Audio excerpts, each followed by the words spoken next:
You know, I bet if you show the scene, they'll be like, this is a real shot from JJK, and I'm not even lying. I bet everyone would think that it, you know, maybe I'll bait people.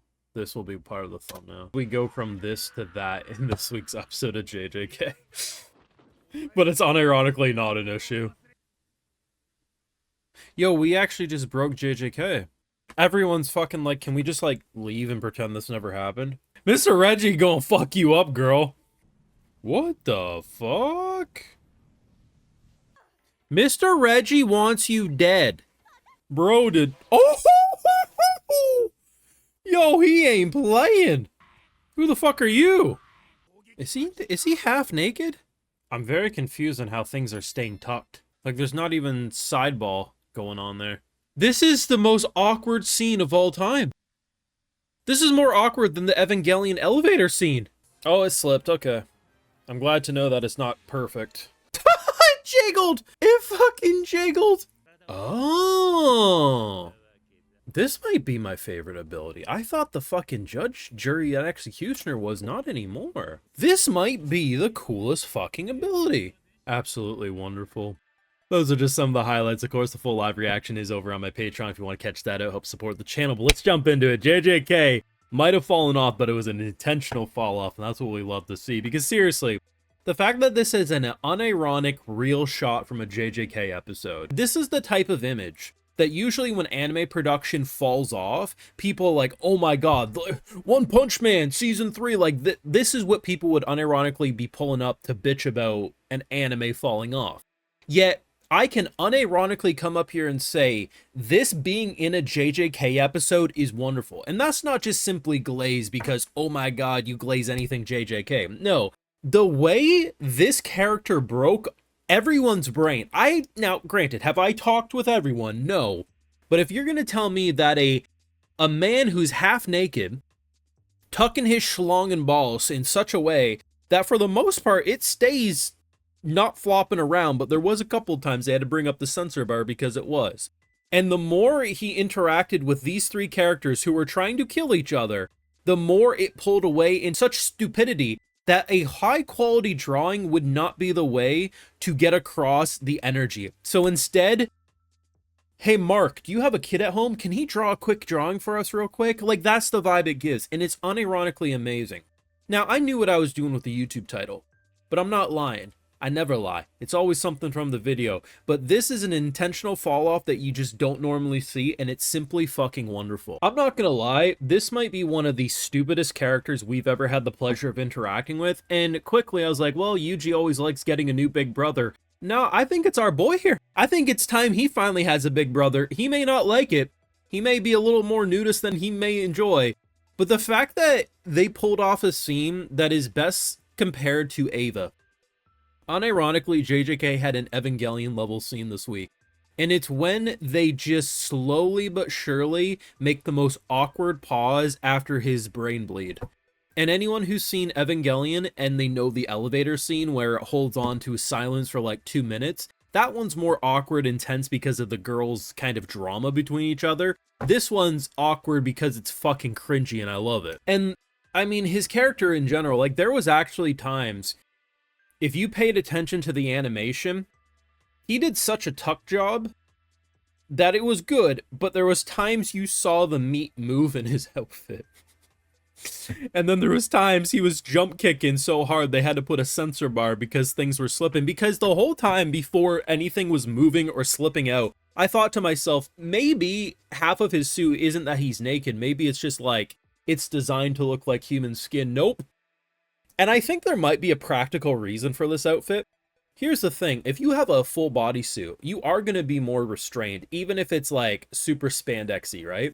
Maybe the reason he keeps half of it there is so he always has freedom to move in a completely free way. I might be overthinking this more than he actually put thought into it, but that's fucking glorious. I will say I actually really liked what they did with her character. So we can all tell like she's being used. Whether or not they would fully kill her, I'm not sure, but like the fact that she holds on to words more than action and how much it disgusts our boy, like you're one of these ugly people who view words despite action showing they're doing the exact opposite. So the fact that someone's promising to be her knight obviously a lot of low self-esteem here and latching onto something that is seen as, from her point of view, probably love and consideration, when in fact, if this is how you're looking after nearly being exploded by the person who's supposed to protect you, maybe it ain't right. I mean, I don't know everything she's been through, but yeah, clearly some things have happened in her life. But just the hatred our boy has, like, our boy popped off and literally cut people nearly in two. Like, he was savage this week. And it was interesting, right? Because it's such a different experience to that of Yuji's fight with the lawyer.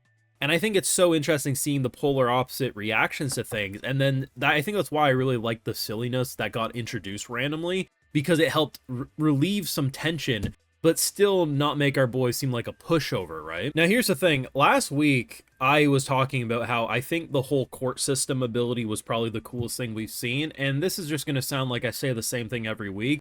It really is just a testament to the quality of JJK's writing. I think this is actually my new favorite ability. The receipt, I didn't realize he was covered in receipts. I thought it was feathers. I thought it was supposed to be like a feather-based outfit, but no, it's a bunch of receipts. But it's not just the fact that it's cool that he can make things like, oh, if you got a receipt for a fucking Hyundai, yeah, you could drop that shit in the sky because you just make it reality. And you can also give basic orders. It's this right here in particular. So the fact that he basically, it's a contract, as he explains, it's more than a receipt. So if you have a bed and breakfast, full relaxing spa day for 3 days, 3 nights, and you use it in the middle of a fight, your body is going to feel like it's rested for 3 days. As soon as he dropped that information, I immediately was like, you know what? Even if this character ceases to exist by the end of the episode, that might be my new favorite ability. Maybe it's recency bias, but it's just like, who thinks of that type of shit? Not many authors would. And I think it's stuff like this that really highlights why JJK's power system and the way they go about fight scenes is so much better than your run-of-the-mill average battle shonen, which just the most complexity you would get is whose fire is hotter than the others or what type of design the fire has, where we can have in the middle of it like, oh, we're going to instantaneously refresh a character by redeeming a spa day receipt. That's fucking cool. Some people be like, no, it's not cool. It's not explosive enough. But, like, I don't want to interact with those people anyway, so I don't really give a fuck. Like, I think this character's lame as shit. Not gonna deny that.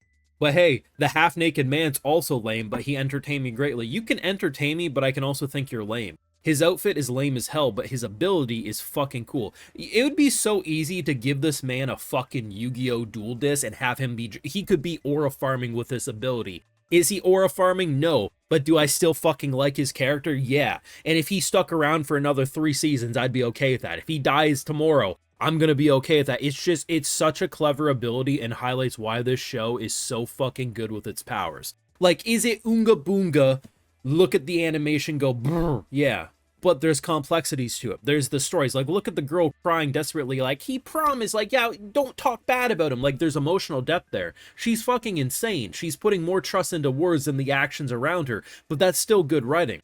There's so many things happening, and I think, you know, just starting the episode off, and I think it was Mr. Receipt basically talking about how, like, hey, the strong will kill the weak, and when only the strong remains, that's when a bomb's going to go off. We don't know what that bomb will look like, but a bomb's going to go off, so we're trying to prepare as best we can. Is a really cool way to start an episode, and considering how it ends is pretty fucking insane. I also like the fact that he does have the ability to give basic commands, because just summoning a kitchen knife, the knife's going to fall, but you can give it the ability to stab the guy in the back. So, like, I don't know, there's a lot of complexities that really tickle my brain in all the right ways. And as someone who has always enjoyed JJK, I've never fallen in love with JJK. Like, there's been arcs or moments where I'm like, yeah, this is really good. But there's something about the culling games that just skyrocketed the quality for me. What can I say? Let me know your thoughts down below, though. Make sure you drop a like, share, support, subscribe, ring the bell if you haven't already, and Patreon. Full live reactions do live over there, and other exclusives like, hey, you know, I gotta give those video shoutouts to my patrons because they make it all possible over here. All right, so today we got AJ, Plays World, Rigel Palgengi, L.A. Ray, Plato's Chicken, Jimmy Carroll, Rom Was Taken, Holmes, Jamonico, XY1000CH, and Cody Tiffany. So I appreciate the support, everyone. Please take care, and you'll have a good one.